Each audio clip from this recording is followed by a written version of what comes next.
That was wonderful, Pico, and indeed, I think the applause more than well merited. But I think Pico has also left us with some questions, and I think that's one of the things that I'm going to try and get out of him. The silence in the Benedictine monastery.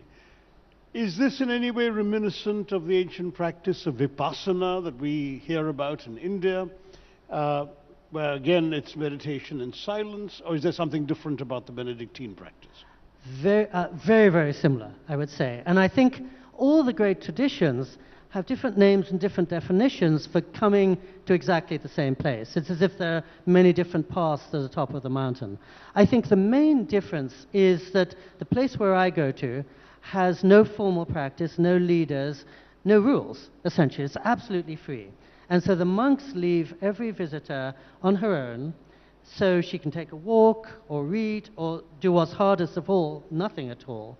And they're confident that whoever you are, whatever your background or lack of background, you'll find what you need. So it's not a guided collective practice as Vipassana is. But living near Kyoto as I do, as you can imagine, for years I would see people returning from their Vipassana practice, 10-day retreats, and they were electric. They were walking on the clouds. And I could just see how elevated and clarified they had been by that. I just recently actually did a public event with a young person called Young Pueblo, Ecuadorian American, whose life was so transformed by Vipassana practice that he now goes on 45-day retreats.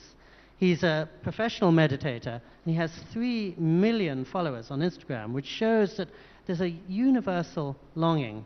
But I think the heart of this, which links Vipassana and meditation and the Benedictine monks that I go to, is the silence. And I know, Thomas Merton, the monk who lived so close to silence for 27 years, said there's more substance in silence than in the answer to any question.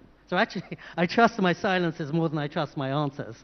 And there was a wonderful Benedictine monk called Father Thomas Keating, who used to say something I think anyone in India would recognize: silence is God's language, and everything else is a pure translation, or poor translation.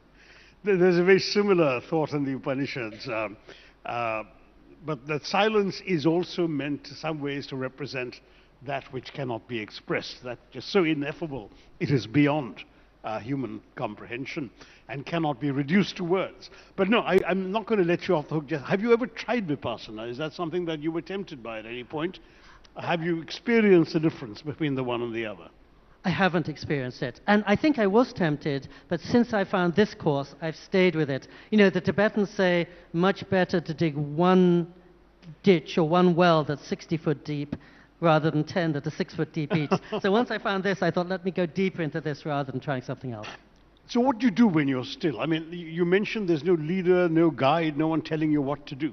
So how do you derive an organized benefit? If you're sitting there still and silent, now you probably have a far more disciplined mind than I do. I'm just curious, doesn't your mind want to wander off and take you to other places? It does. I mean, as a fellow writer who's more prolific than I am, much of your life is spent in silence at the desk, yes? Following the trains of the mind and also seeing what's on the far side of the mind. I loved what you said about how the silence speaks for the inexpressible, which I think most of us trust more than anything human. That's, I think, the heart of our discomfort with AI. It's coming from a group of engineers, and the typhoons are coming from what the monks call acts of God. So they're going to defeat AI probably.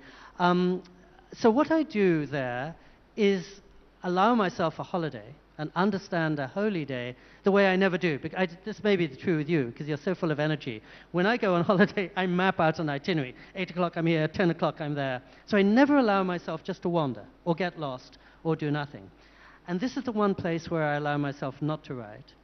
And when I wake up, I just follow intuition and the moment.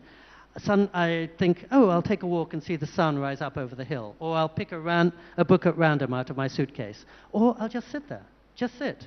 And I never allow myself to do that, usually. I see. So you can